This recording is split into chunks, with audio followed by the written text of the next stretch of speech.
From a workshop in Bordeaux to Ultimate Fields worldwide, Force Ultimate creates custom gear with care. Locally made, low impact, built to perform. No outsourcing, no shortcuts, every piece crafted in-house by skilled artisans. Built to withstand every dive and sprint, this gear is as tough as your game. Your sport, your team, your Force. Why choose Force? Exceptional quality, eco-friendly production, and every kit is designed with your team's identity in mind. Force Ultimate, built to perform, made to last. Gear up now at forceultimate.com. Okay, and welcome back here to EYUC. We have a game here in the men's bracket, in the open bracket between Romania and Sweden. Both these teams no longer in contention for medals, but both probably still in contention with the highest finish of their country's national team in recent seasons. So I'm here, John Doherty, with Benji Rees. And Benji, how did these teams get here? Thanks, John. It's been an up and down, a slightly turbulent pool stage, I think, for both of these sides. Sweden currently sitting with an even record, 3 victories and 3 defeats. For the Romanians, 2 wins and 4 losses in their pool phase. So in the two pools of 7, Sweden finished 4th, Romania 5th. Here you see Sweden's tournament starting out with back-to-back losses against Great Britain. Then Italy bounced back with a victory over Austria, went down to Belgium, but finished out with strong wins over Lithuania and Finland. For Romania, they could scarcely have had a harder and tougher start towards this tournament. Went down 15-0 to the French in their opener, but they improved massively from that point forward. 15-3 victory over the Ukrainians, a very creditable pair of defeats. 15-11 against Switzerland, 15-9 against Germany, a 13-9 victory over Israel that we streamed yesterday, and then a 10-15 loss to the Czech Republic. So I think after a very snaky shot for the Romanians, they've found their feet certainly at this tournament, and I think this is a game where, as you mentioned, medals out of contention, but all hope is not lost necessarily, because technically you can still play for 5th place here. Yeah, and many countries have never even got this far to be even in positions to play for this on the latter stages of the tournament. So as you see that there, the finish of the pool, 3-3, 4th place for the Swedes and 5th place for the Romanians off the back of that 2-4 record. It's the Swedes in blue pulling to the Romanians in white, and we're underway. Yeah, Romanians starting here on offense, and again, really looking forward to this one. I think this one could be a really close game. So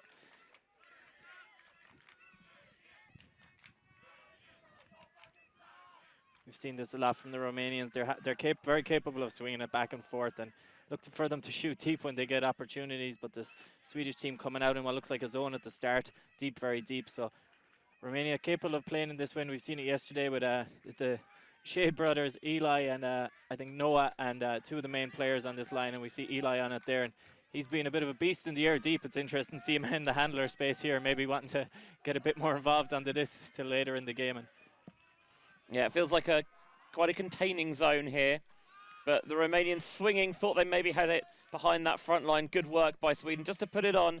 Feels like a 2-3-2. Yeah, Eli and Matteo there in the backfield handling around.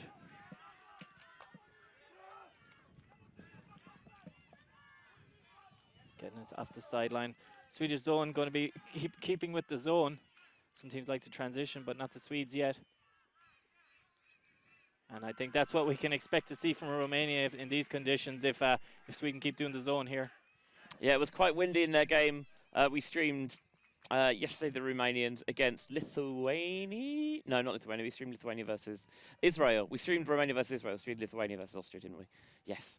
So much Frisbee, it's difficult to keep up. One of the great things about EYUC is that every game from this tournament has been broadcast live on the EUF channels, which is great to see. It means that, you know, you're coming into a game and you've had a chance to do a little bit of scouting on your opponents, maybe, and I think Romania throwing maybe not a spanner in the works necessarily, but switching things up. Normally you'd expect to see Noah Shade in the backfield and Eli downfield, but this time it was Eli who was helping patrol things at the back. And we hadn't really seen Noah Shade all point until he collects the pass from Mario Simintiuc for the score. Yeah, now we're going to get a chance to see what the Swedish team can do in reaction to this. I've seen a little bit of their footage in them playing their game at GB.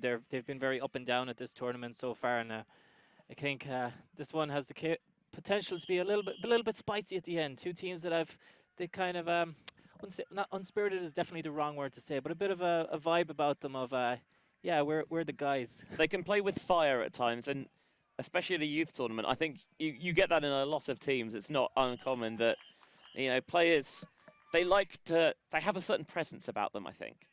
Exactly. That ball looks like it's going to be very, very much out of bounds here. Yes. I was waiting because I genuinely couldn't see it because it was over our tents on this near side, which is usually not a great sign. Yeah, potentially a strategy, maybe with the lower numbers. Again, Romania only here, they were supposed to initially be in the mixed division, and they're here with 4 female matching players on their team, and probably looking to save energy where they can. Yeah, very much still the open division. As we see Barrier coming in with the disc there.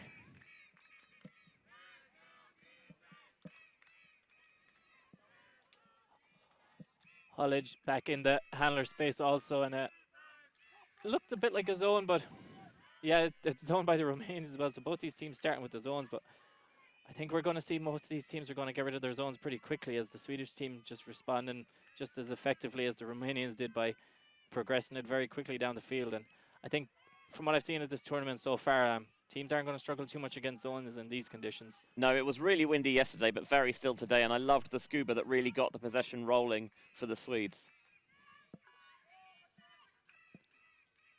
Casper with the disc there. I think one of 2 brothers on the team, Caesar and Casper.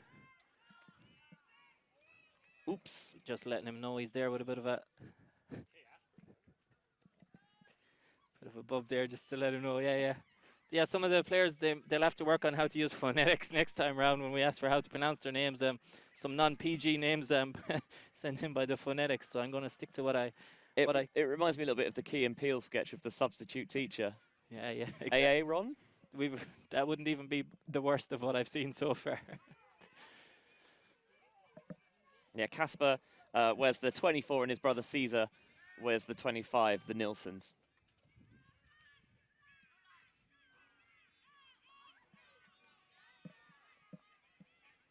I think that's McLean, and one of the players who helped me before the game with the names. I went up to him and I said, if this is close enough, just let me know. And for half the names I said, he was like, yeah. It'll do. Yeah.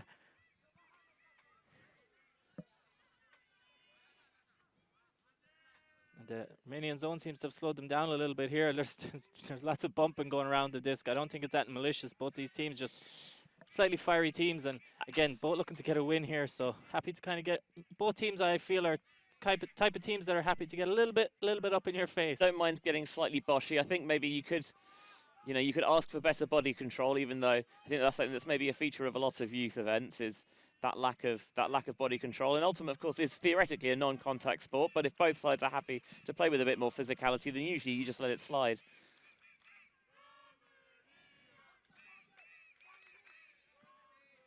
Again, happy to just pass it around. There's been lots of close passes, but I've not seen much close to making me think there's going to be a turnover yet.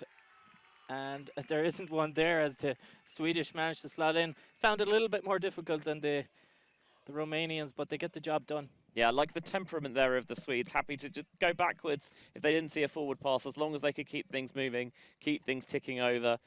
They nearly came a cropper on the scoring pass, though. It was very low, and the receiver did well to get their hands slid underneath it, just to rescue it from the turf. Both sides starting with a clean hold against the zone defenses.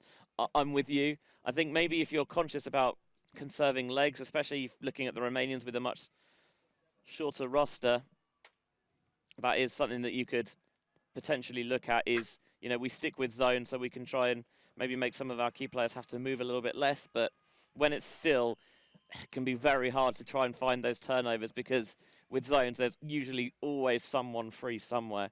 And without the wind, there's so much more available to hit. Yeah, and especially this tournament, obviously I've had a small little addition to my family recently, so I haven't been able to watch as much Ultimate as I've been able, given that I'm playing it. So I haven't seen as much of the junior division in recent seasons, but from what I've seen so far, the division is incredibly talented compared to where it was a few years ago. And just because these are two teams not in contention for medals, playing in the wind yesterday, both these teams no problem in the wind. So, and you're still playing 100% for pride. Sweden immediately have gone away from the zone, and they've come out with a match defense, Yeah, as we expected. Shade back in the handler space there, switching around with his brother, and he shoots deep to Eli this time, and I imagine he's going to get that, and he does. And as we were saying, a bit of a bosh to be expected when you're trying to get a block against someone that big. And again, just the goal signaled, and perhaps maybe it's they adjust their offense based on what they're up against. Yeah, that's what good teams do. To be fair, is that you might have a default look in mind, but if the situation calls for it, you're happy to flex that around. And nowhere to Eli, we've seen, is a very profitable connection. Yeah, and even yesterday, he had no problem. He seemed to get a hand to everything in the air, no matter how many defenders were on him. The only way to stop him was basically to have one player try and box him out and another to go up against him. He's been one of the dominant receivers at this tournament. I still think the best way is to stop it at source and find a way to stop Shade getting those hucks off in the first place. But Noah Shade is tough to stop. Got a variety of release points that can do it on the backhand and on the forehand side. Don't think the defender did a terrible job there necessarily, but you've got to go up so early and so cleanly. And even then, sometimes the big guy just comes over the top. Yeah, there's much harder to stop than a big guy who also has position. Yeah, position, and is also not afraid to jump. Because a lot of tall people, they kind of never learn the jumping because they feel like they don't need to. And sometimes you see them lose those battles to the much smaller player. The Romanians, though, are sticking with their zone. Yeah, Barrier picks it up again. Him and Hoggild, and back in the handler space again. And again, we're seeing, looks more like a match defense this time, and Swedish probably don't look like they're struggling too much against us so far, but it's good to see the Romanians here with their three female, perhaps zone, I'm incorrect, zone, three female handler marks up front. And the Swedes have no problem against that. And a bit of credit to the zone, and in my defense, I thought it was match defense at the start, and I always like to think that you have each player covered when it's a zone defense, so good signs for them that they had the players downfield at least covered. It'd be interesting to see if/when the Romanians look to break out and switch things up defensively. It doesn't necessarily have to be a strict match defense. Maybe you've got a different zone in your looker. Maybe you look to flex around it a bit more, be a bit more proactive in terms of the switching that you want to pass off. But both sides so far, 2 for 2 on clean offensive holds. With the conditions today, and it is pretty much perfect ultimate weather. I'd personally like it a couple of degrees cooler, but that's just because anything above 20 and I start melting. Well, we might get those. We might increase in temperature here before the end of the game. I get the feeling if this one's close near the end, temperatures will rise a little bit. It's one of those where, yes, you're not at the top end of the table necessarily, but when you break out a pool phrase into the brackets, there is an extra added intensity, a little bit of fire sometimes that makes it an intriguing contest. Matteo picking it up there, start the play going. See Shade at the front of the stack. He's probably going to be looking to get involved early and then probably looking to shoot it if his brother is anywhere free. And maybe even if he's not. Mario on the disc. Back to Shade. And the deep shot potentially is going, and it does, and he goes to his brother, and I'm going to back the Romanian to come down with it again, and he does.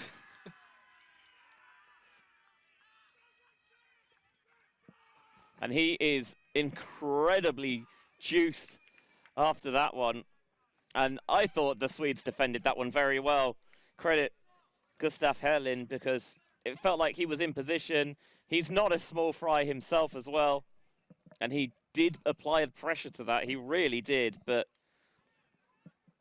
yeah, it's hard to stop something that the Romanians have probably been using all week and have probably perfected, especially when it's curving in from right to left. It just gives sometimes I find it gives the player, obviously with the height advantage, but when it's coming back towards him, but he did a great job there. He had to beat basically two players. And when it's that fraternal connection as well, yeah, then it feels like it's not just something they've honed this week. It's something that they've honed for years and years and years. But I think you have to say, look, he got it this time against good players.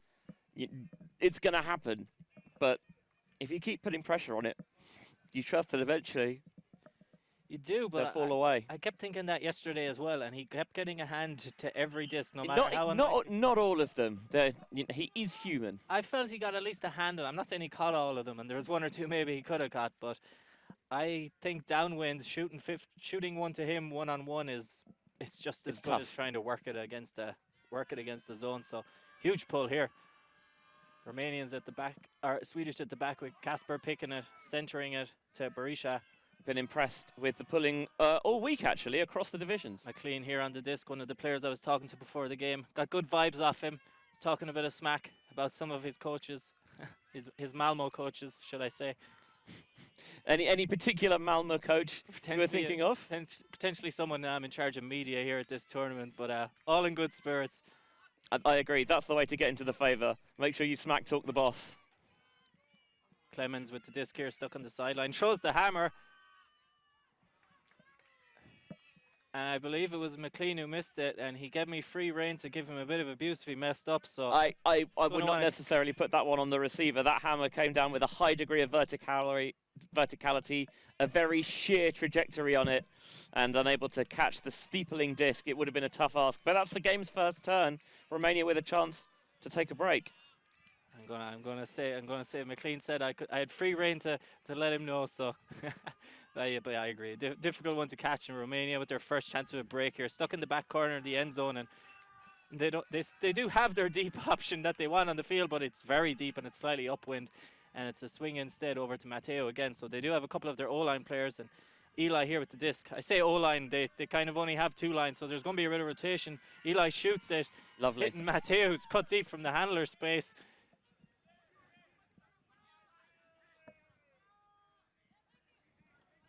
And a nice quick movement there, and it's Shade with the assist.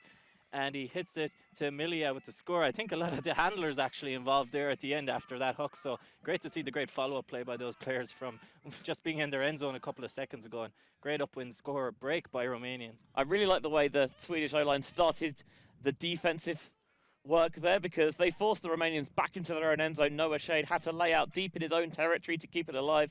It felt like they were penned in, but good temperament from the Romanians to calmly get their way out of it. Nice deep shot from Eli Shade. A little bit of arcing trajectory. Finds Matteo Scafariu. And then rather than force it in, we'll take the reset. And then with a little bit of break side motion, it's easy for Timotei Milea. He just wipes it clean on the backside. Yeah, and again, just to give a bit of credit to these teams, I realize there's still a couple of days left and they're not competing for medals, but the standard of play there, I think you saw it, that was an upwind score by a team that lost their opening game 15-0, and I think if you looked at them there, you would think, how does a team that plays like that lose 15-0? And that's just kind of what the quality is like this year, although it was maybe the harshest 15-0 I've ever seen. France are a very, very good side, undefeated through Pool B. And we were saying during the GB Belgium game we streamed a couple of rounds ago that it feels like at the top of the division there's probably 7 teams that came in with legitimate medal hopes. And, you know, one of those in Switzerland, it didn't even make the top bracket in the end because 4 into 3 does not go out of Pool B. And there will be a lot of very good sides who, in previous campaigns, I think back to, I was going to say when I played juniors, I didn't play juniors, I was never good enough. Maybe when Doc was juniors eligible, that a side like that would have comfortably been a medalist. But such is the leveling up of quality across the divisions that the standard is ever improving. Yeah, I think it's Hogel coming in with the disc here again, and I assume you played juniors. I was too old when I started playing to play juniors. So anyone out here thinking you've had a tough week or something, I managed to get to I got to play in USA, and I didn't even start playing until I was too old to play juniors. So I had to just deal with just coaching them. And yeah, but you played fake frisbee out in the USA anyway. Yeah. At least the expenses were covered. Hey, look, get that bread. That's it. So the Swedes here playing upwind, and let's see if they can respond. It seems like a zone again. And the Swedes not going to struggle too much against it, I think. Just working it back and forth. Nice little bit of movement there right near the end zone now. Romanians sticking with the zone.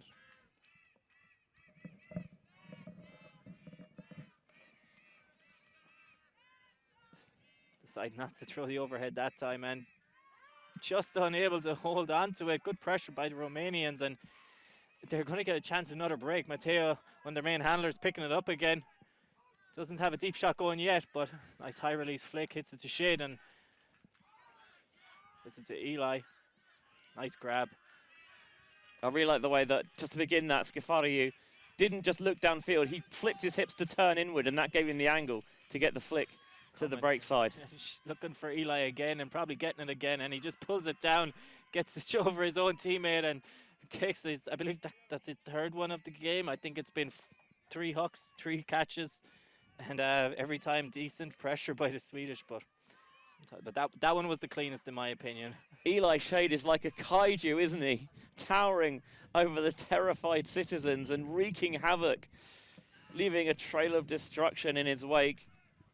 If it's even half on, a quarter on, Noah's going to throw it. He just backs his brother all the way. Noah the elder to his younger brother Eli. Swedes, the possession looked so good right until that final scoring pass, and they couldn't connect, and it's such a dagger to see the Romanians go the other way.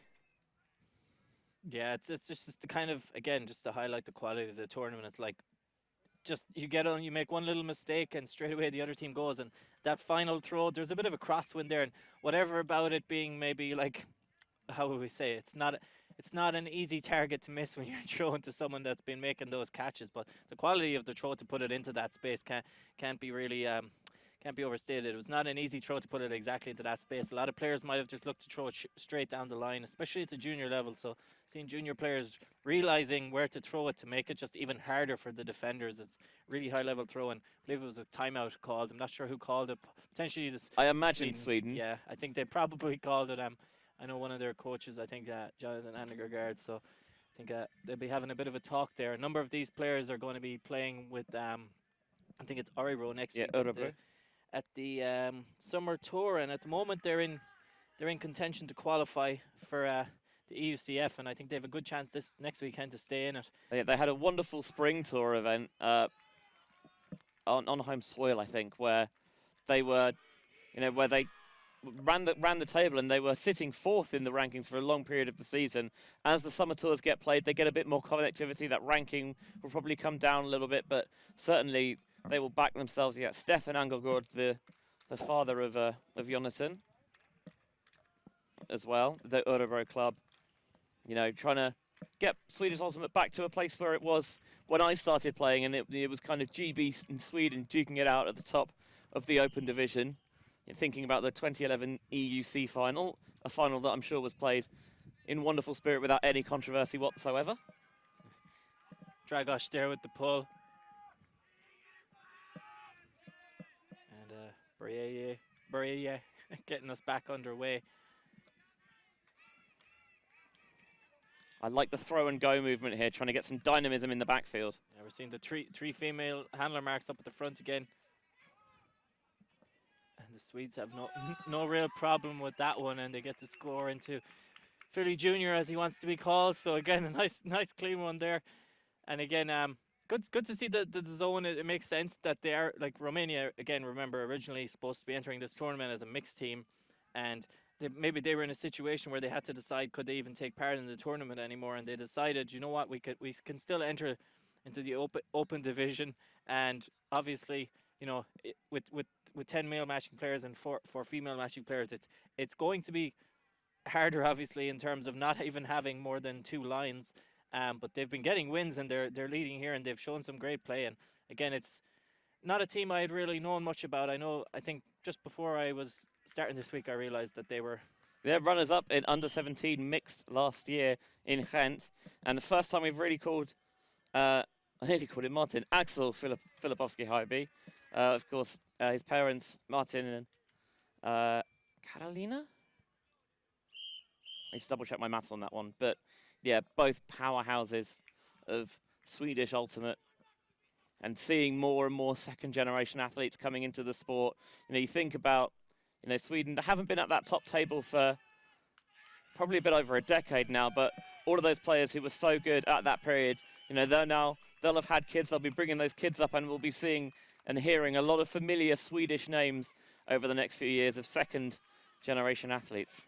Yeah, Francesco with the up line there. He's been in the handler space with Mateo a good bit whenever Shade sets the vert stack. Shade now on it. Nice quick movement here by Romanians, showing that they're capable of more than just sending it deep every time. And As that you is say that. such a nice throw into space. Great throw there by EYUC, and I think it was to Shade. Not 100% sure who was on the receiving end. Maybe it was Milia with the score. Maybe I think it's his second one. But yeah, really nice crossfield throw. And again, showing there that they don't just rely on jacking it. As much as that was an expansive throw, it was a really nicely weighted throw into space. I like the tempo they played with. They were keen once they got the disc on the move. They wanted to keep bouncing it and moving, but with all the traffic in the centre of the field, that is a wonderful find towards the far side because it's so difficult to see that open space with so many players in the intermediate, but he pinpointed it well. The throw was delivered tried and true, and Romania still yet to turn it over in this contest with a 6-3 lead. 6-3 lead, and again, it just highlights that perhaps it was just some first game jitters against the French in the first game where they just couldn't get on the scoreboard.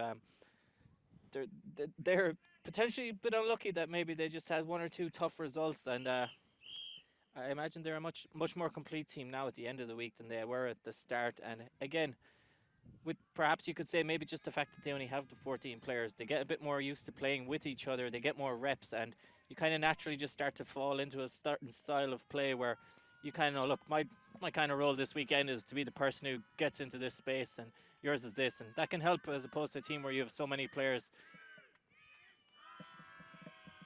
Yeah, I think there certainly is an argument that a lot of rosters now probably do get a little bit too large, and it's tough for players to stay engaged in the game a little bit. There's a foul call here on the mark. Yeah, I agree. Eli Shade getting a little bit over eager, and the foul is accepted, so coming in and stalling one.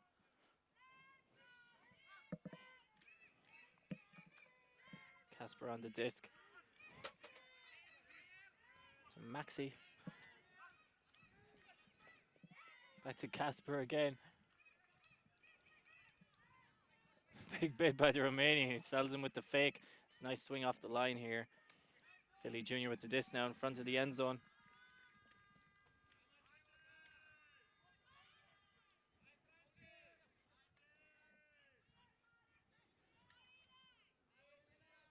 Good patience here by the Swedish. Bit of an interesting looking setup in the end zone, but it works out. A nice inside break by Casper, and they're pumped. I think it was McLean there with the score, so he gets it back from a while ago when he maybe slightly misread the hammer, and he's gets himself on the scoreboard there. So good to see him getting one after him, helping me before the game. Yeah, neither side's shy of a celebration. And for the Swedes, you do need to get that energy going sometimes because at points it has felt a little bit flat, I think. And getting that energy, the juices flowing, is a good thing for your offense if you can manage it somewhat, because it's easy sometimes to get sucked in and carried away potentially. Going with the offhand, and then Casper Nilsson follows up, steps forward as well to create the angle and zips it towards the break side for the aforementioned Marcus McLean. Yeah, it can be tough sometimes to know in a game like this where maybe you come into the tournament, and I know when I went to my first tournament, you never really know what you're capable of, and then you find yourself in a position where you're officially no longer capable of living the dream of aiming for a medal. So different players on the team might have had different expectations coming into this, and that could maybe explain maybe why it's somewhat flat. Maybe some players were hoping to be playing longer into the tournament or whatever, but again, still looking to play for fifth, like I said, coming fifth in a European Championship. Very good result. There's nothing bad about that, and for either of these teams to come fifth at the end of this, it means they're going to have to finish the tournament strongly and beat a number of teams. And sometimes I like to think maybe not fourth and fifth, but for example, if I was told I could come 8th or 9th at a tournament, I'd often feel like 9th is better because you usually finish the weekend or finish the tournament with a better vibe about the team. Yeah, you've won the last few games rather than maybe losing the last few, but I guess it partly depends on where your expectations were. Yeah, Matteo and Francisco in around the disc here again. Matteo on it again. I'm seeing hand slaps being given downfield by two players. I thought play was live and they were just deciding not to call it, but it seems like there was a call and the players stop, and Francesco on the on the disc again here. Going to look for shade.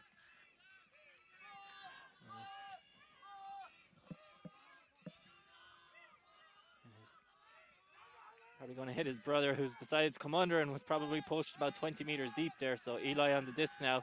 You know, he's not happy. He's not worried about throwing it deep either, but he's capable of playing in the handler space, as we saw in the first point.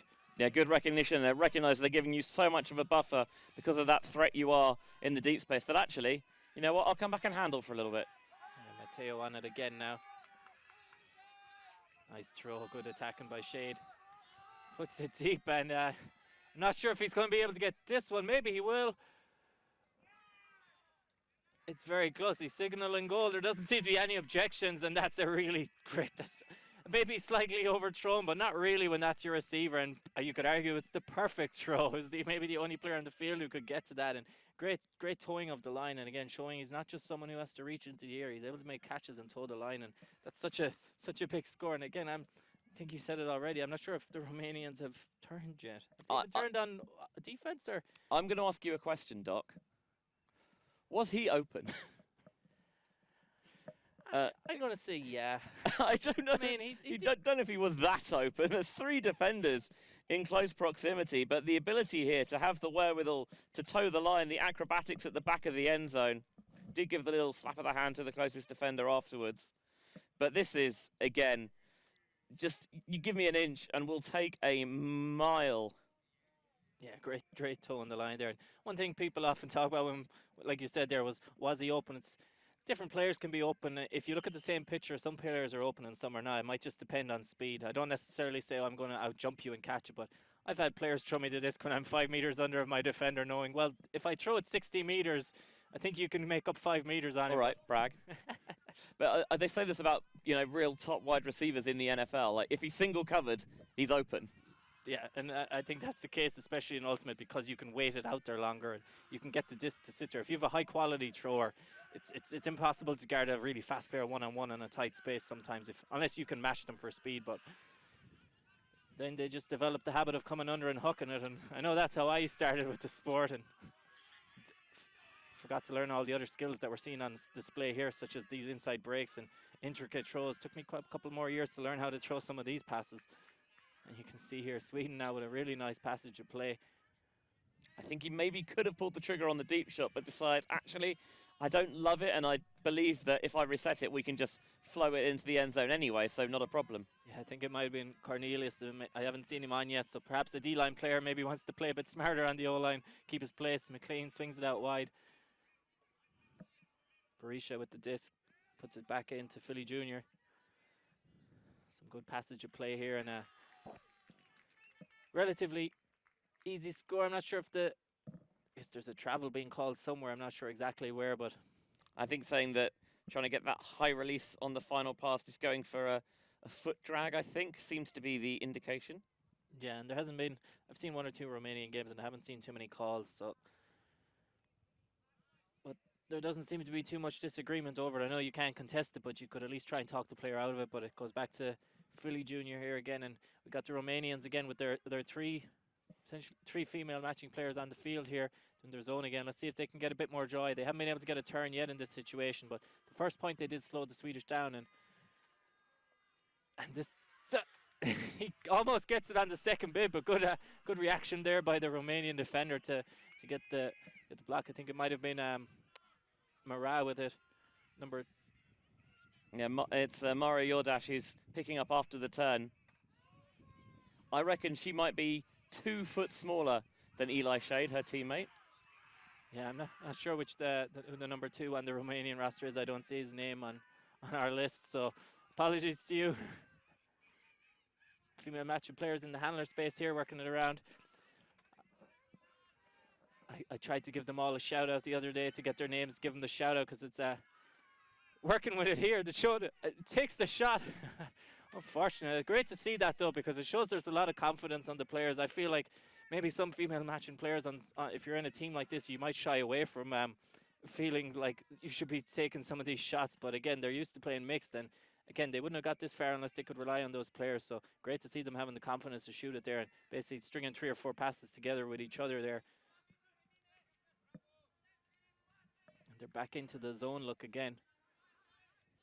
And the Swedes here happy to work it. And this time it's Kasper gets it, I think, to Cornelius with the score. And we've had our first turn by the Romanians, and the Swedish aren't going to give them a second chance. And a good score again to get it back by the Swedish. As in, I know they're down a little bit here, but it's not been from a lack of quality. It's just basically been they just haven't been able to stop the Romanians yet. And it's been a relatively clean game by both teams. And again, keep highlighting, and I know people maybe are sick of hearing about it, but there's just so much quality on display by the offenses here compared to back when I was coaching junior teams. And I'll be honest, both these teams would probably be winning, probably in making semi-finals back when I was coaching juniors. So it's great to see how the sport's evolved. It's great to see that now they have coaches who know what they're doing and tell players that, they don't have to just throw it deep all the time. It's fine to not turn it over sometimes. Yeah, and again, just so many of these players playing a few years, it doesn't make a big difference, but I feel like to get to a level where you're kind of a somewhat all-round player, you need to be playing, like, I would say maybe 3 years with I think reasonable, decent this coaches. is the main reason why the skill levels improved. Is I think partly there's more knowledge, more coaching, more opportunities for kids to play, but also they are starting younger. Back when I started university, I'm sure if you look through the GB Open sides, a huge contingent would have been playing just 1.5 years out of university, whereas now more and more kids they've already played a couple of years, right from their early teens or even younger. Yeah, it's the same in Ireland. Most of us just start in university. Lovely scuba. Yeah, and shade on the disc there. Francesco with the scuba. Matteo. Great defense there by the Swedish defender, 52, Anderson. Francesco gets free in the end, but he had to work very hard for that. And uncontested foul call there by Anderson. Again, want to give him a bit of credit there. His good reactions there. Sometimes you get isolated in those spots. It's hard to do much other than just try and limit what the player can do. But huge bid there by Josef. Eli with the disc now in front of the end zone. Hits his brother. Oh, sorry, Milia, sorry. Now it's back to Shade.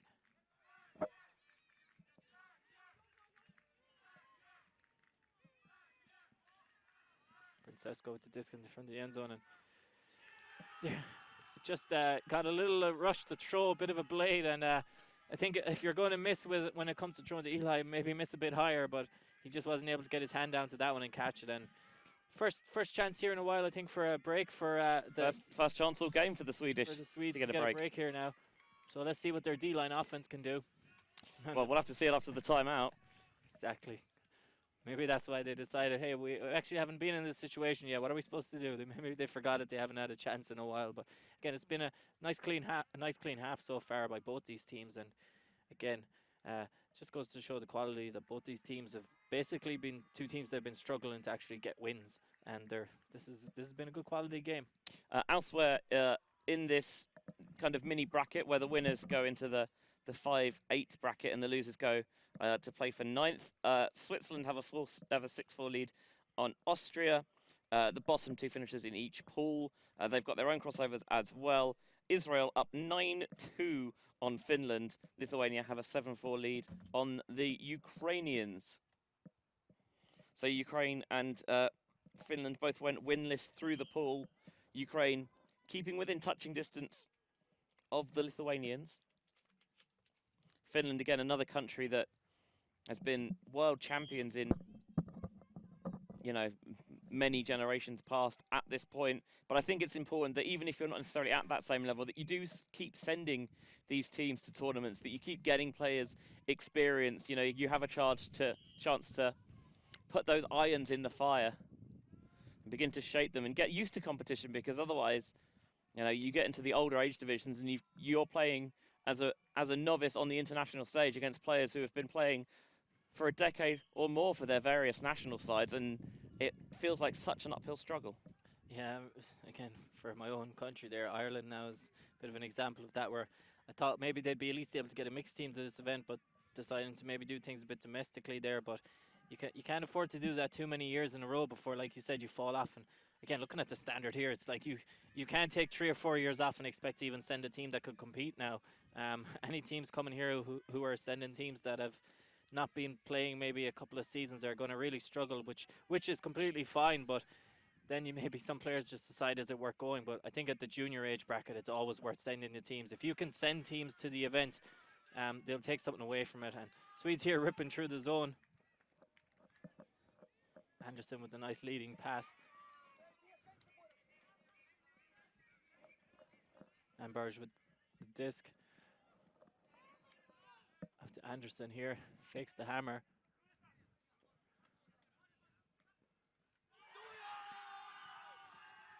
And they end up getting the score. It's Caesar to Nanberg with the goal. And again, the Swedes need that first chance of asking. They get the break. So they've shown if they get the chances that they're capable of doing. That was really nice play.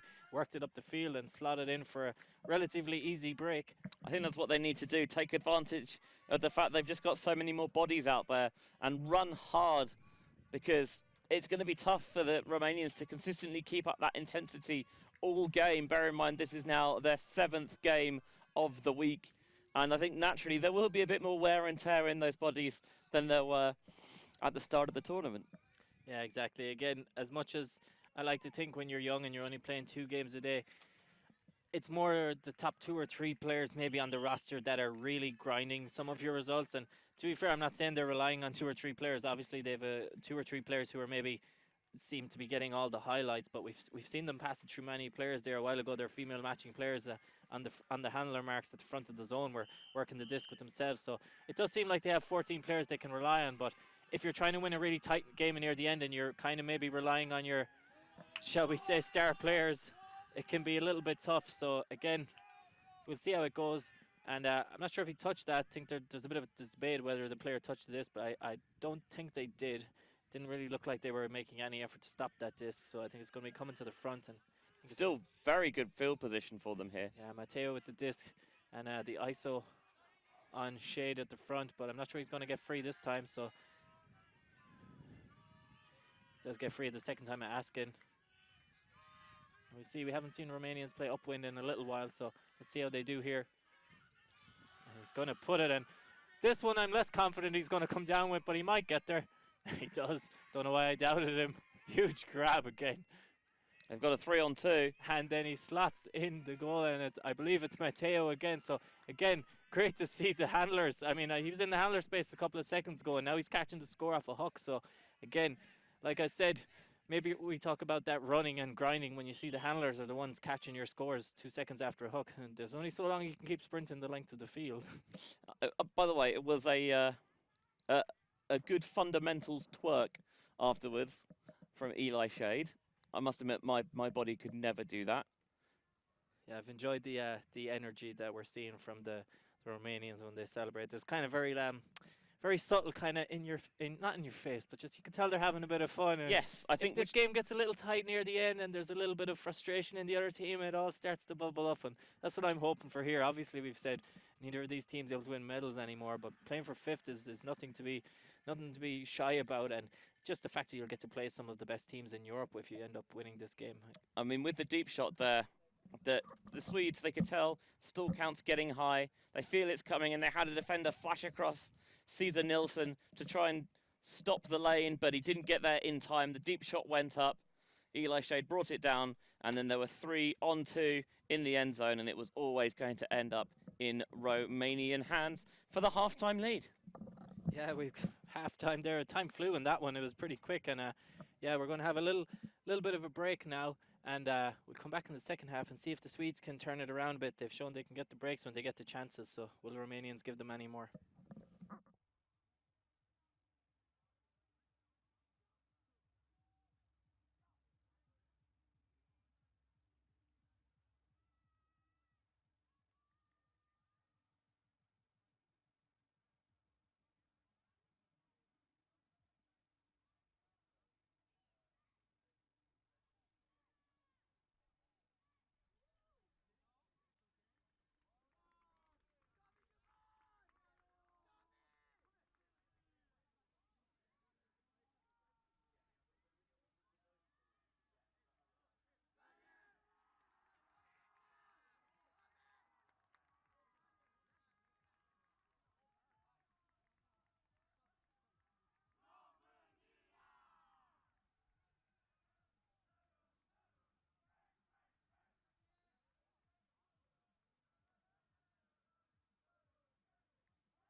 And welcome back here to the second half.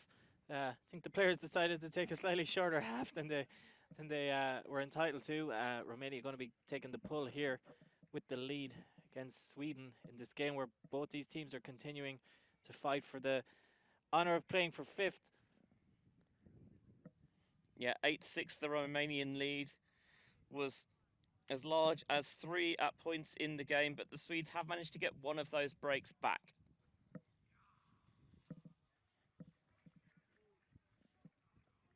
And I think if the Swedes just continue to grind it out, have that workhorse mentality, they can tire out their opponents and force their way back into this contest.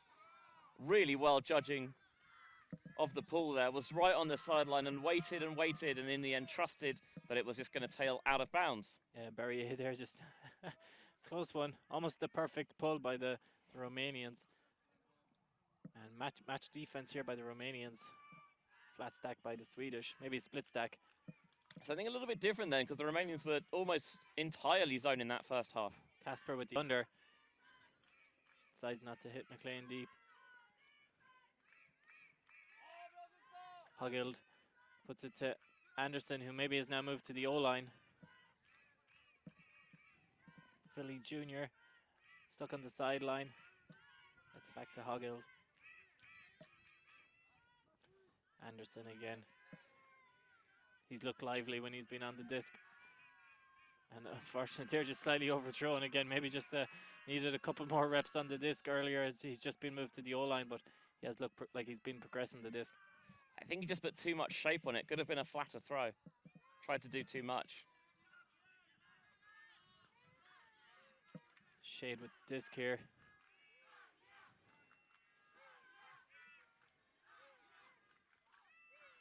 Just throws it just over the head of Casper. Taking advantage of the face mark. Mateo here hits Shade. It's his brother Eli in front of the end zone.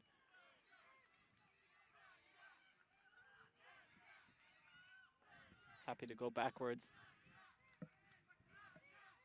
So he's putting on a good bit of pressure here. Tight throw to Milia. Right in front of the end zone now, and he pops it in. Milia with the give and go there, gets the assist from Shade. Eli, is there potentially a call? I guess there is. Bit of an interesting one. Looks like they're going for a bit of argy-bargy here, 7v7. Unsure what kind of the problem is here. Maybe Swedes a little unhappy with the celebrations, yeah, I guess. Maybe they felt it was a little bit disrespectful. Maybe it's the throwing back of the disc towards the Swedes afterwards. And I think maybe, I think you're allowed to celebrate your scores, of course, but sometimes perhaps the Swedes feel that a line's been crossed, perhaps. As I said before the game, I got the impression this could be the kind of vibe we could get in the game. I don't think it's necessarily either team being disrespectful. I think it's just a kind of natural excitement that you have in your group, and sometimes when you get people in there, the big dogs, as we say, in their home country or in their home teams, they can have a certain energy about them, and sometimes if you're having a bit of a tough game on the other side, it doesn't take much sometimes to rub you a little bit the wrong way. But again, it was just an interesting one there to see two groups of 7 walking towards each other. Yeah, it's not quite the baseball-style benches clearing, of course, which thankfully you don't really see. Timeout here by the Romanians. Interesting, having scored the break, you wondered if they'd like to keep the momentum going. But I think they realised that maybe their best chance of progression to the victory here is just to try and keep them as fresh as possible. And you've got some timeouts to use, so why not take them? It is, despite the fact that it's, gone 5 o'clock here in Slovakia, it's still very warm, Doc. Yeah, it's pretty warm. There's a gentle breeze now, so for us in the commentary booth, it's actually somewhat nice here now. But I can feel it on the parts of my body that are exposed to the sun. And again, good. You want to have good game management as well when you're running a slightly shorter roster. And again, like I'll keep pointing it out, playing for fifth. I've coached teams before where I would have probably been pretty happy coming into an event like this if we could say, hey, if we could be playing for fifth going into the last day or two of it, yeah, maybe we realize we're not quite at the level of the teams that are going to competing for medals. But it's very likely both these teams coming into the event playing for fifth might still be their season aim. So just because they're not going to be fighting for medals here doesn't mean that their season aim isn't still potentially on the line in this game. Well, thinking about Romania, they've only kind of really emerged sending national teams to tournaments since the pandemic. So you look at the teams at the top end of the division, you've got all these legacy programs: Italy, France, Germany, GB, Belgium, who are the current kind of darlings of youth ultimate, and you know, other countries that maybe come in phases, but Switzerland youth are in a really good place right now. And if you're dicing it up with those sorts of teams, that's a really, really strong performance. Nothing to be sniffed at. Especially when you're originally supposed to be a mixed team and you're giving those teams good games. So huge pull. I think it's going to land in, but it might roll out the back. Just about. I think that was very close to putting the Swedes in a very difficult position there. And I think maybe they were signaling that they thought it was offside, maybe from the sideline. If they haven't necessarily communicated that. I don't think particularly well. Yeah, I guess that was the call. It did seem like it landed inbounds to me. So. And I will say that he certainly made no attempt to catch the ball, which, you know, even if you think it might roll out the bat, I think you'd still probably get close in case it didn't. So yeah, obviously an offside signalled. Kasper gets the under. Nice little set play by the Swedes to get to this move in here. Caesar on the disc. To Philly Jr. Over to McLean. Happy to swing it back and forth here. And eventually trusting that the gaps will probably open eventually.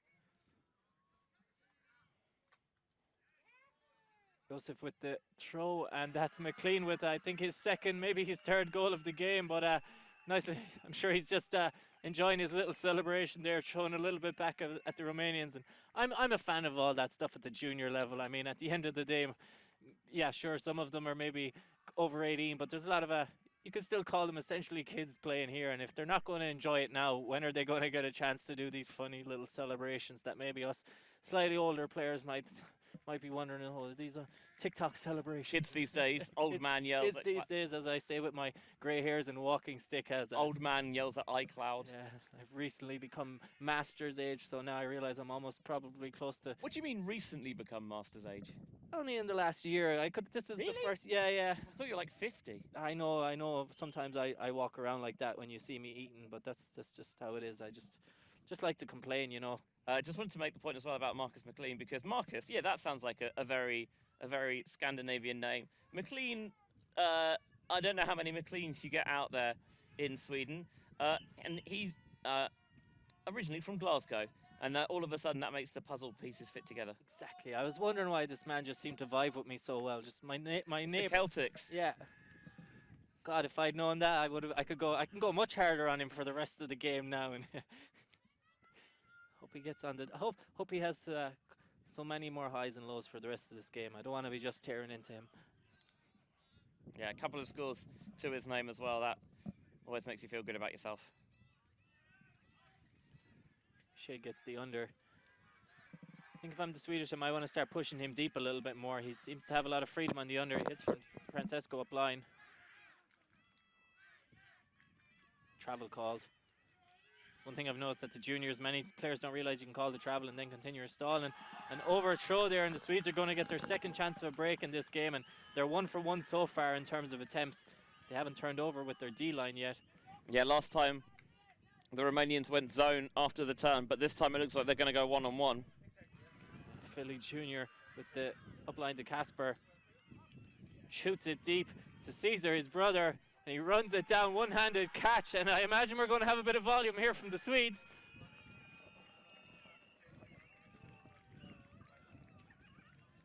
Well, we've seen two brothers throwing it other to Romania, and the Swedes think, actually, you know what? I think I fancy some of that, and it was a line. Honestly, like the old tin can telephone, the two just seemed to be connected. The reason this works is because of the edge applied from Kasper Nilsson. He's got the outside in that bends it towards the break side where the receiver has the lateral positioning, and the finish from Caesar Nilsson as well. Just with the one hand on the run, never breaks stride. And that is going to get the Swedes just a little bit closer. Of course, they conceded the break at the start of this half, so Still within touching distance. The 1 goal behind at 8-9. Yeah, again, I realized when we were looking at the schedule earlier and we were saying, oh, we could maybe have a semi-final on it this round, and perhaps we were lucky we didn't, because let's be honest, there wasn't really any close, quarter-final crossover / games, and I remember looking at this thinking, this is actually probably likely to be a game that could be the best game to watch. So as much as you might say, oh, how come people didn't change the schedule around, it's worked out. If you're just a neutral who doesn't care what teams are playing for and just wants to watch a competitive game, this is better than anything we had in the last round. And of course, we haven't seen the Swedes yet on stream. And there's just another one. Handshake celebration this time. Team's keeping it friendly again. So you got to respect. You know what? I like that. I think just whether there was a little bit of cheek in it, just say, actually, you know what? Football, well done, good job. Yeah, good job. Move on. Both teams clearly enjoying themselves out there, which is good. The familial connection again. The blade from one cone to the other. It feels like a very indoorsy throw, that, and with the wind as still as it is, you can afford to play a little bit of indoors, I think, Tok. Yeah, I've never been to Romania. I believe they had a spring tour there. There something tiramisu, something sounds like that. No, that's a food and that's the name of it. But I couldn't exactly pronounce the name. But they had a spring tour this year. Timisoara? Yeah, I believe you probably had it right. I was just joking. I had to take a little second because I knew the place you meant and I couldn't think of the actual name. And I was like, I can't call you out if I can't also remember the name. Also, I'm not sure that's entirely how it's pronounced either. But yes, we'll go with that. Closer than tiramisu, anyway. And I think it's something that hopefully we see more of. You know, we see more teams coming out of Romania. We've seen Transylvania playing in the EUCS, which is great. And yes, it's tough to grow and develop unless, you know, you can send teams and begin to build that player base, that shared knowledge. Yeah, and just the exposure to other high-level teams. The fact that they have a spring tour there forces some high-level teams from that area to come. And until you can actually see what you're up against, like, it's easy here when you're looking at it on a stream and you're saying, oh, they look okay, but it's when you actually play against these teams you realize what they're like. As the Swedes shoot deep, and a huge grab there by Philly Jr. He pulls that one down. I think it was Josef with the throw, kind of put his hands on his head, and it's usually the way you go when you know you got lucky, but there's no shame in throwing it to that player when you can catch it like that. So again, came down before the defenders could put pressure on, and I think Josef maybe trying not to celebrate there, feeling, oh, I got bailed out, but you know what, it's juniors. Get in there and celebrate as well, don't worry about it. Yeah, Axel Filipovsky, the legacy of Swedish Ultimate there, catching the bomb from Josef Mora. A really good take, you know, goes out, creates the box a little bit early and then goes up with his offhand, so that way he's keeping the defenders further away, as opposed to maybe trying to go with the right hand, where you're not sealing out the defenders in quite the same way. Very difficult to do. I would say in my entire career I've gone up maybe 2 to 3 times with my offhand. It's just, I always just felt more confident going with my right hand, but again, players, they're able to show that they can catch with both hands. Just another one of those skills that on display. A lot harder than it looks to go up with your offhand.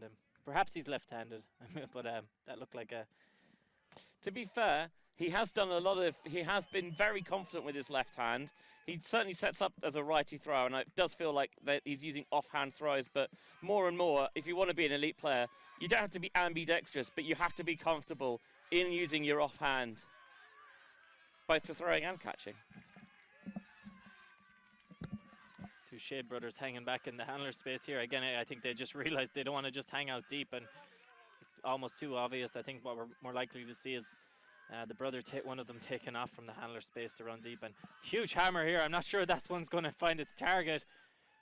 I think it was that Philly Jr. just gets his hand in there, and another break chance for the Swedes. And the momentum slightly shifting with the game there. That one felt a little bit forced. I'm sure he's capable of that throw, but it just didn't come out how he'd want it. And Swedes going to get their second chance. I think there might be 2 for 2 on breaks without a turnover. I'm not 100% sure, but they've looked good so far. Yeah, you're right, Doc. It is 2 for 2 for their D-line so far. The hammer came up too flat and it helixed, but they're not going to convert this one. Just the run-through coming from Mario Sminicic. Nice high release. And Chesko with the disc back to Eli. Probably going to throw another high release here. Seems to have all the throws. Gives it to his brother instead. Another player with all the throws.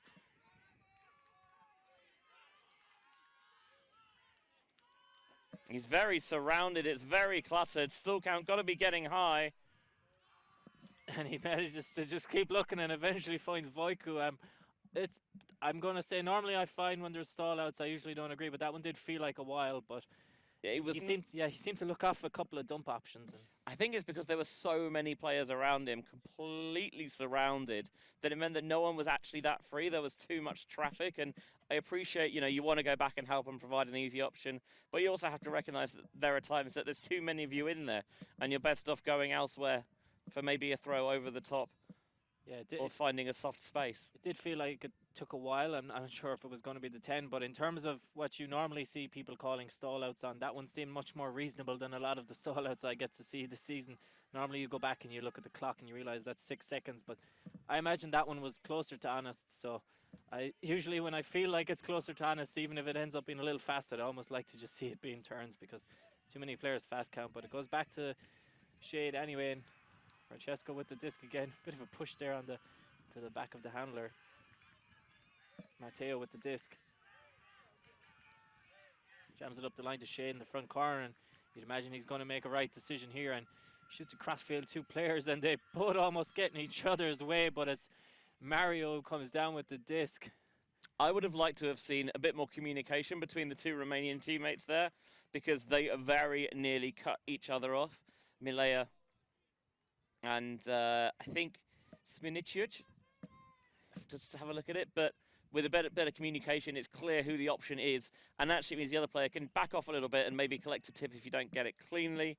As it is, no harm, no foul for the Romanians. The first time this game that they've managed to earn the disc back after they've turned it, and they converted it at their second time of asking. Yeah, I feel if the Swedish had got that one, it would have been a very big momentum shift. To go 3 for 3 on breaks would have been, again, showing the quality of the players, but to go 3 for 3 for breaks just shows a good bit of depth in the squad. And again, Romanians turning over a little bit more now. Score is 9-11, I believe, and again, it feels like it's going pretty fast. I'm not sure how long we've been playing. I think it's maybe about an hour, but yeah, pretty much bang on an hour. Yeah, so this one, good quality game. Again, the conditions really ideal for Ultimate. You could say no wind is ideal, but I like to see to have a little bit of wind, because it makes the game a bit more interesting, and you can explore more options with both sides on offense and defense when the wind is a small bit of a factor, but not so much of a factor that you're kind of limited to just basically short games and hope we can get one opportunity to shoot it deep. In the other game in this bracket, with a chance to play for 5th, Switzerland have a 10-9 lead on the Austrians, so a really good performance from Austria, who have shown moments in fits and starts, but maybe struggled to piece it together for a whole game. Israel have a 14-3 lead over Finland. Ukraine putting up their best performance so far against the Lithuanians, but they are 10-6 down. I want to say nice pull there, but another offside call by the Swedish. This one called very early, and I think that one's early enough that the Romanians are probably going to get it right next time.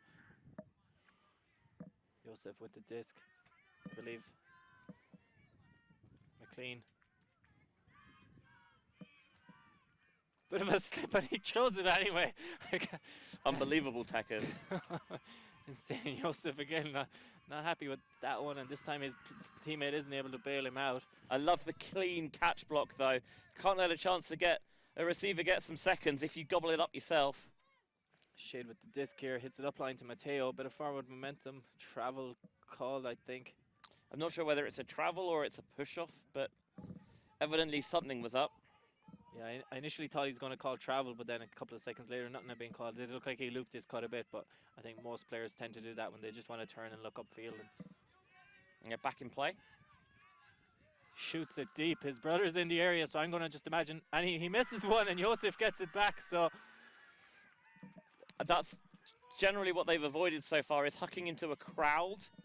But that time, because it didn't get enough depth on it, there was already too many bodies there, and Shade couldn't get the position he wanted. And the Swedes here off to the races, and an absolute blitz. McLean with the score from Josef, and almost every player on the field got involved in that one. And again, just a really good passage of play, just absolutely fires through it. Romania has no chance to reset there, and again, just showing the quality of these teams, that they can just move the disc that well, and then the final throw just pops it over the top for McLean, who feels like he's catching so many scores in this game. So Hopefully he'll forgive me for my earlier abuse I was throwing his way, and he's good to see him getting a couple of the scores here. I always like to see it. It's a lovely throw for the score. A tiny bit of edge on it from Yosef Mora, but just pops it over the defender and it drops right into the bucket for Marcus McLean. Nothing but net. And Sweden, you know, they're staying within touching distance. A break would bring them level. They need to find a couple if they are to take the lead for the first time in the game. But, you know, as long as Romania are still just narrowly in front, they'll feel like they will create some opportunities. Yeah, there has to be more breaks in this game by the end, and it could be one break or it could be about four. It's obviously with slightly lower ranked teams, they're capable of having spells where they don't play their best also. So definitely expecting more breaks in this game as Romania get it back underway here with Matteo and Francesco back in the handler space, and Shade seems to be their default. Puts it up, shoots it deep. Eli seems to have position on this one, and he's unable to hold on to it. And there's no foul. There is a foul call. I thought potentially there was a bit of contact there. I don't know if it's enough for it to be a foul, but it did look like he was having a tough time making that grab under the pressure from Philly Jr., who has been pretty tight on defense. So again, I think this is just one of those ones where only the two players knowing it, and they probably both feel they're right. I don't think there's anything wrong with the call there. You could see there's a little bit of bump, maybe even a step or two before he caught it. Arms are locked a little bit potentially. The question will be, who's initiating the contact there? See, sometimes they're even looking at the replay there, maybe 2 or 3 steps before he actually looks to jump. There seems like there's a bit of a bump, and he might think maybe that messed up his momentum. I'm not entirely sure if it was on the actual catch or maybe a step or two earlier. I think it's just one of those where the players might just end up disagreeing, and it's probably likely to be contested. Yeah, and again, one of those ones where it's technically you can argue that both. Like again, I always say it doesn't always have to mean that someone's wrong when there's a contest. Sometimes it can just be, look, I thought I was going to get that. There was a little bump, and you might say, oh, maybe consistency in the game. Maybe some players would call this foul and some wouldn't. But if I might dip into the great glossary of football commentary, you've seen them given. You've seen them given. You've seen them given, and you've seen them not given as well. This time they're just going to contest it and send it back. Still got to be high, but they do find a reset. Sometimes I feel if it's going to be contested on those kind of ones, I feel like you should have to throw it to the same receiver again. Exactly. And only his defender is allowed to be involved. Those two guys have to get the disc. But Glasto rules, do it again. It's just me in my crazy little imaginary world. It's not just you, dog. Don't worry. Matteo with the disc. Shoots it deep. He's got a player seemingly wide open, but he slightly missed. He's just kind of unfortunate that he can't fully read it. Voiku unable to get it, and got to give a shout out to the defender who initially was nowhere near it, put enough pressure on him to draw Voiku in towards the disc. And I'm going to have to say it was a very good throw, because the throw did clear the defender, and it was the receiver who maybe didn't get on it. But Sweden looking for a break chance here. Anderson on the disc. Yeah, the throw got where it needed to, but you're right. Filipovsky just suckered Voiku into going too early for it, and then he tried to bend and adjust, but it was too late. He couldn't catch up to it. Sweden could bring us level if they can convert. Yeah, Caesar back there with the disc. Again, another player, 22. I don't see him on my roster.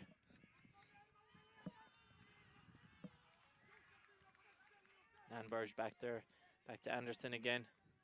A lot of ducking and diving there in front of my Caesar. Josef on the disc. Credit to the Romanian defense here. The Swedes are moving the disc, but the Romanians are not letting them push upfield. Shoots it. Philly Jr. with a bit of space. Huge grab. Pops it in, and that one's worthy of a spike.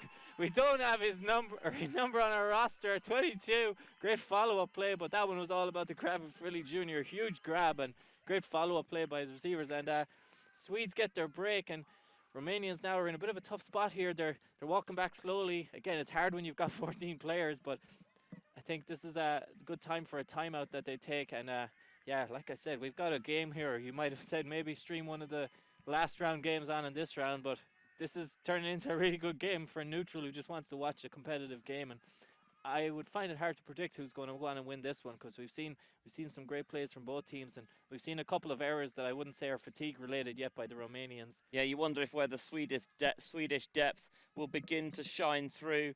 That time, just the wherewithal of Filipovski to sucker Vojko into going for it early on one end, and at the other end, the 223s battle once again, and Axel Filipovski absolutely roofs him. Yeah, massive grab, and again, Put him. he's looked the most likely. He's looked energetic and explosive on the D line. He's been near a lot of the discs. He was the one who was there putting the pressure on Eli on the reception a while ago, and we get a look at it here again. Yeah, obviously they like the matchup. They back Filipovski there, and this is going to end up as a poster on a Swedish bedroom wall somewhere. Comes cleanly over the top, and then just little flip for the finish. Sweden now are back level, and in the second half, it feels like the Swedes have really found an answer to the Romanians. Yeah, let's see how Romania come out of this timeout here. Yeah, I'm just glad it's a good game to. Sometimes you can have games here, you're not sure how teams are going to approach it, but I think I knew coming into this one, I thought there was going to be a little bit of heat between the teams. We maybe saw it earlier when the two lines were walking towards each other, talking about the celebrations. If it's died down a little bit since then, showing their maturity, not trying to purposely. Yes, I thought that was really good. That, you know, I think they said, okay, maybe we're both getting a bit aggro with each other. It's not boiling over, but maybe just simmering slightly, and they've both done very well actually to recognise that and begin to curb it. Swedish coming out with the zone again. It got on the turn on the last point, and why not go back to it? Yeah, I've just noticed all the yellow appearing on the far sideline now. It seems the Swedish parents have started climbing down from the trees or wherever they were a few minutes ago, and it's the first time we're hearing some noise from the Swedish sideline, and gets a touch on it. Yeah, the very loud Sverige chants on the far sideline, which is Sweden in Swedish, for those unfamiliar.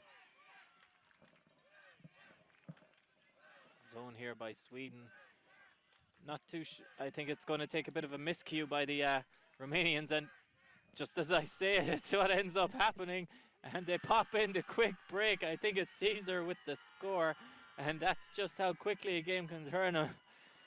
Yep, Caesar tried to toe in the Callahan there, because Noah Shade was very isolated, and he tried to craft something unorthodox to his brother. They couldn't find it, and it wasn't tied in for the Callahan, but I think Caesar finds his older brother Casper. I say older brother. I think actually they're the same age now that I look at it. But one Nilsson finds the other. He couldn't quite toe it in, but just a little pop into the end zone for the score. And the Swedes, for the first time all game, are out in front.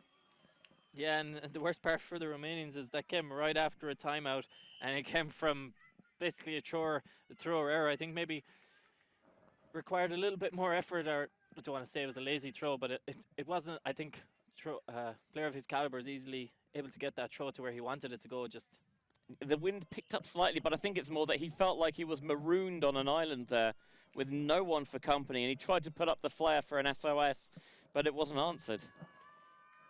Huge pull here by the Swedes. That is a huge pull. Matteo's gonna let it land. Sometimes that could be a sign of nervousness or extreme confidence. Yeah, I would say maybe they're just erring on the side of caution there. I think that pull was one that certainly it felt like it was floating for long enough to get behind and catch it. Yeah, and one Romanian player super deep, standing in the end zone, stretching out the zone a bit. I do like that option. I do like the fact that if you can stretch out the zone, you create more gaps, because it can be very difficult for the deep and the wings to communicate effectively. And Romanian player pulling himself in now, and that's just going to bring the Swedish zone more up on top of the Romanian offense. Might lead to a bit of a risky throw here, and that's what does come. Yeah, he just got him pinned on the sideline, and things became static. And again, trying to find something creative. But it wasn't open. Swedes rushing here. Casper again on the disc, moving it quickly, inside break. Swedes right in front here, and they're on a run now. And Casper with the assist to McLean, who's at about 1,000 goals in this game. And I think that's just very hard to take if you're a Romanian fan, but if you're a Swedish fan, it feels like that's a very critical point in this game. And I think perhaps when we talk about maybe teams being experienced here, you can see a little bit of the lack of experience on the Romanians here, struggling to, they seem to be panicking a bit from a situation where I feel they're confident of getting out of it, but they've just given some turns to the Swedes that they haven't been doing earlier in the game. I think it's not so much physical fatigue necessarily from the Romanians, although I'm sure they will be feeling that, but a bit of mental fatigue as well. Just the brain's been dulled ever so slightly. You're not quite making the same decisions. You're not cutting with as much fervor and precision. You know, the purpose of your play has shifted slightly. And I think the Swedes, the fact that, you know, they maybe do have a bit more experience on the international stage, got a bit more experience in the coaching setup as well. You know, you've got a bigger sideline, a bigger roster, and you're just able to find those extra reserves and keep things sharp for longer. 13-11 now the score, and the Swedes have surged into the lead and they can see the finish line. Elsewhere in this bracket, Switzerland have an 11-9 lead on Austria. Israel, by the way, in the bottom of the crossovers, have racked up a 15-4 win over Finland. Lithuania lead Ukraine 12-8. Romanians here, I feel like they're going to have to get this one. I feel like if they get this, if they get broken here again, I feel like this game might become slightly out of reach. But the wind is picking up slightly, and this is the upwind direction that the Romanians have to go at the moment. Yeah, and we've seen them play in the wind in a previous game on the stream, and they don't struggle in the wind, but right now, again, like you said, the mentality of them might be feeling a little bit stressed. Might force them into a couple of errors, and again, because there hasn't been that much wind so far, they might not fully realize how close they need to be. Their biggest target on the field now is probably a little bit out of reach of most of the throws that could get to him. Yeah, it does feel a little bit disconnected, and the drop comes. That's what Sweden were counting on. They pick it up quickly. Josef with the assist there, and again, we don't have the number 22 on our roster. Perhaps. It's Simon Korslid. He's wearing the 22 rather than the 18. He's had a couple of scores in this game, so good job to him, and apologies about not having the right number for him. But again, he's been involved in a couple of the breaks now, and again, that's a tough one to take. Just like the last one was a tough one, this one is, I think that could be it for the Romanians. It's very hard to see them. Just the entire shift of the whole dynamic of the mentality of both these teams has shifted over the last few points. And yeah, it's 4 on the bounce now for the Swedes, and I think that might be the most heart-wrenching of them all for the Romanians, because the Swedes didn't go out and get a block. It was just a mis-execution on the catch, and they finish it with one pass from the short field, and it really feels like the stake maybe has been driven through the heart, to make a unknowingly clumsy Romanian metaphor. Yeah. Apologies.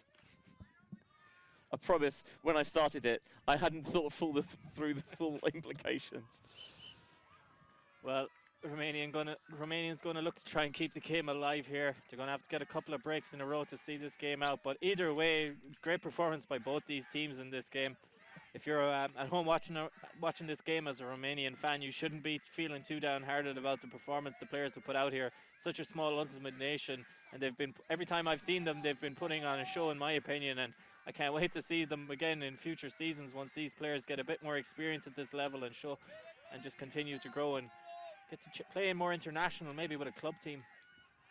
Yeah, I get that they want to stretch, but I think at the moment, I mean, the disc's right back on their own end zone line. You're trying to hang out, you know, 2/3, 3/4 of the way down the field. It's a tough ask, but they suckered Kasper Nielsen into going too far under it, and then on the finish, oh no, they overthrew it. Oh no, he didn't realize he could have just stood there for a few seconds and waited. But I think there would have been I think had they thrown the disc for a score, it would have come back anyway. I think there was a call, Voiku there, just overthrowing his receiver. And again, I think that final throw there kind of just summarizes what's happened with the Romanians in the last bit. It's those errors that were not there in the first half of the game.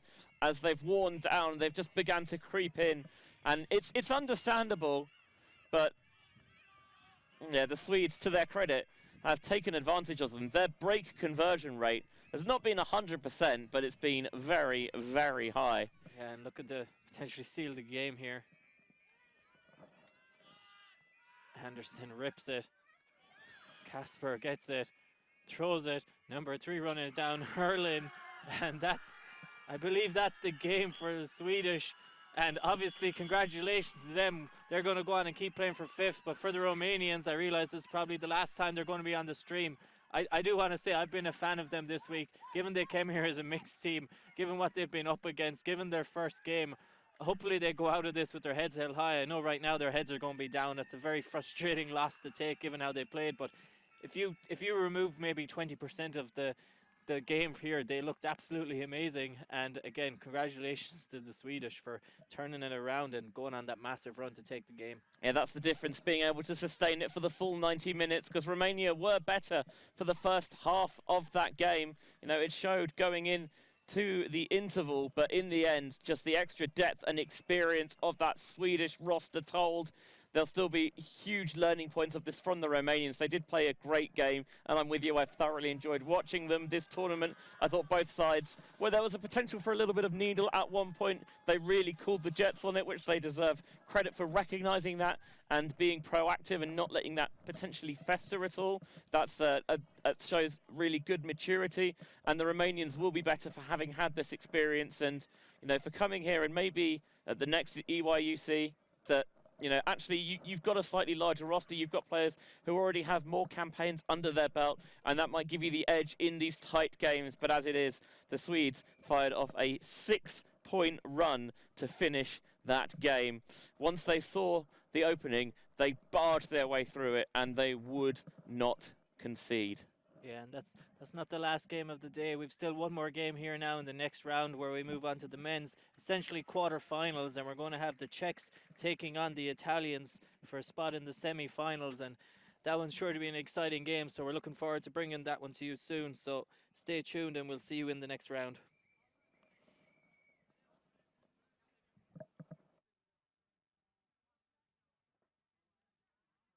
From a workshop in Bordeaux to Ultimate Fields worldwide, Force Ultimate creates custom gear with care. Locally made, low impact, built to perform. No outsourcing, no shortcuts, every piece crafted in-house by skilled artisans. Built to withstand every dive and sprint, this gear is as tough as your game. Your sport, your team, your Force. Why choose Force? Exceptional quality, eco-friendly production, and every kit is designed with your team's identity in mind. Force Ultimate, built to perform, made to last. Gear up now at forceultimate.com.